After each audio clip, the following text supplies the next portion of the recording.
C'est à visage découvert que l'ancien ministre ivoirien des droits de l'homme Joël Nguesson a témoigné ce lundi devant les juges de la CPI. Sur demande de l'accusation, l'ancien ministre, par ailleurs porte-parole du RDR, Rassemblement des Républicains, le parti au pouvoir, a tenu à donner ce qu'il appelle sa part de vérité sur la crise post-électorale de 2010 en Côte d'Ivoire. Au lendemain de l'investiture du président Gbagbo, on a découvert un charnier. Un charnier dans le quartier Yopougon, non loin de la maison d'arrêt et de correction. Les témoignages que nous avons font état de près de 52 morts, tous déshabillés et réunis à un lieu. Je peux vous dire que jusqu'à la date d'aujourd'hui, personne n'a pu nous établir exactement qui a tué ces 52 personnes, qui est responsable de leur mort.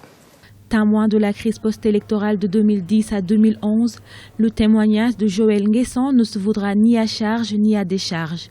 Selon lui, ce procès est celui du diagnostic des années de démocratie mal gérée en Côte d'Ivoire.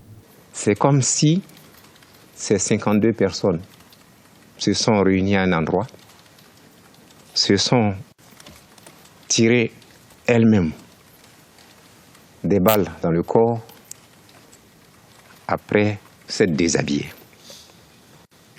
Plus grave, même les procès qui ont pu avoir lieu sur cet événement n'ont jamais abouti à incriminer quelque personne que ce soit. Je peux vous dire que cet épisode douloureux, qui est une marque flagrante d'impunité, avec d'autres types d'impunité qu'il y a eu en Côte d'Ivoire, vont constituer le terreau fertile de ce que nous avons connu comme crise dans notre pays.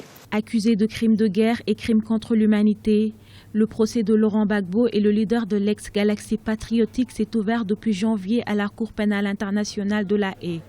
3000 personnes ont perdu la vie lors de la crise post-électorale de 2010 à 2011.